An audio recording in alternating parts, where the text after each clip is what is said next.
Good afternoon, my friends. Gonna give you a quick go around of the swivel wheel carrier that I purchased for the to carry my motorcycle. Got a fifth wheel camper and no way to carry the motorcycle. Obviously, since it's a fifth wheel hitch, I can't put it in the back of my pickup truck. So I'm going to show you how this works. Number one, it's not a trailer. It doesn't move around like a trailer. It doesn't pivot. And I'm going to show you over here on the back of the camper. This is what it's all about. This is the rigid mount that fits into a 2-inch receiver. The front end of the swivel wheel has got brackets that lock onto this thing, so it stays rigid.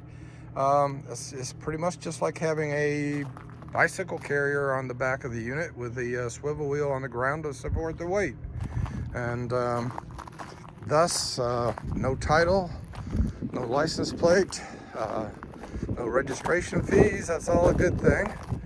This is the front end where it attaches to the unit on the receiver. So everything locks into place. These little support legs, they just, when you've got it mounted, you just take the pins out, move them upwards, and lock them into position for travel. Couple quick things. The unit itself, this thing was about $2,200 with a 5% veterans credit, which I appreciated.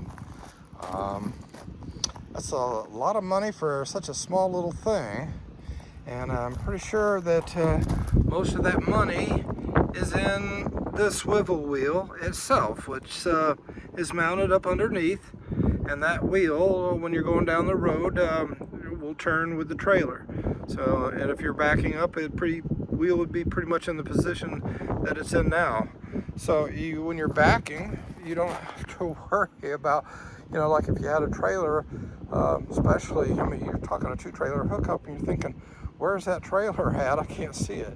So again, this takes the worry away. This is a 4x6 unit. It's got a load capacity of 600 pounds. And my KTM 390 Adventure weighs 365, something like that. Be a couple extra pounds with the chalk and stuff on there, carrying the ramps with it. But plenty of room to go. Now, real quick, well, now the chalk, I don't have it mounted on there just yet. When I do, it's actually going to be positioned about 2/3 of the way towards the wheel to put more of the weight on the wheel itself, since there's plenty of capacity there to carry the weight of the motorcycle, and I'll free up some room on the front of this thing to maybe put a couple storage tubs and then the loading ramps, tie all that stuff down.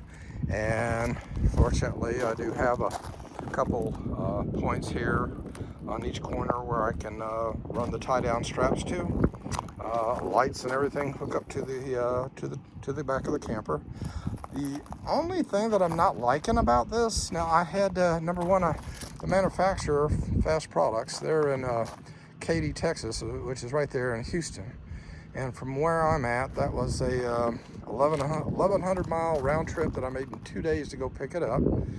Truck freight would have taken several weeks, and I've got to leave here shortly, so didn't have much choice but to go pick it up. And what I did, of course, it had this 3/4 inch plywood decking on it, and it had a coat or two of black paint, flat black paint on it.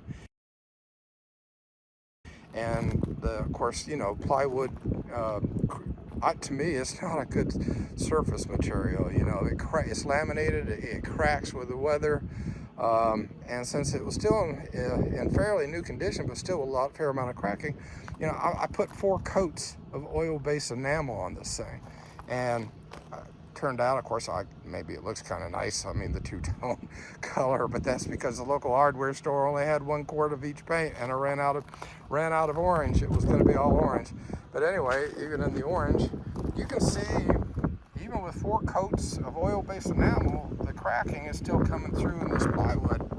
It really wish, I mean, a more suitable decking material, especially for 2,200 bucks, would have been diamond plate or a heavy aluminum mesh, you know, that was well supported. I mean, anything but a wood deck. So anyway, just to try to maximize the lifespan of the decking on here, I put all the paint on there. I don't know, hopefully it's not a waste of time. When this wears out, then I probably will get a piece of diamond plate cut and fasten it down. It's got a little hatch up here on top, which, you know, you take that off, and once or twice a year, depending on how much you use it, it's used to clean off that top plate of the swivel wheel, and just some light silicone, whatever kind of lubricant on top of it. Something you don't have to do too often. Again, it depends on use. So I didn't want to cover up those screw holes. Another thing that I did, you can see, of course, on plywood, your edges are always a big weak point with plywood. And I mean, this is brand new and it's all, you know, split and starting to separate. So knowing that was going to happen, I went to local big box hardware and got some flashing. And this actually this particular flashing worked out real well. It gives me a nice floor of the flashing on top, and then it right there on the sides, you know, comes down just enough to cover all that up, and even has a little flange outward. Anyway, to mount this, I put down a nice heavy bead of silicone caulk along, and then just laid it down on top, and I'll let that cure for a couple days. The silicone caulk has excellent adhesion, so it's not going anywhere. May put a screw or two in there just to be safe. Better safe than sorry. Anyway, got it weighed down a little bit with the rocks and stuff to keep it in position. So now, without having used it and have the experience of use and how it carries the motorcycle, you know, it does, and it sits up a little high off the ground. It's I haven't really measured it, but that's probably, you know, a good 32 inches. So I got two 7-foot ramps, one for the motorcycle to go up and another one for me to follow it. So, because I'm an old guy, I don't want to fall over with the bike. So hopefully that all works out. But if I rated it right now, just based on how much it cost and the quality of the decking material, I'd probably give it a 2.5 or 3 out of 5. So, you know, watch out, Swivel Wheel. I don't know. I mean, if that wheel assembly is not patented, maybe it is, but if it's not patented, you know, then watch out, because somebody's going to come along and either put better quality together for the same price, or, you know, sell something like this for a lower price. I really didn't think about, I guess I could have asked, maybe it would have been optional to add a different type of decking, but for, you know, for $2,200, even with a discount, I think I should have got some quality decking. Shouldn't have to pay extra. It shouldn't have been optional, whatever. You should be ashamed for using this plywood. That's all I got to say for now. But maybe my mind will change after using it for a couple of years. We'll see how long it lasts. So anyway, that's it. Thanks for watching. Talk later.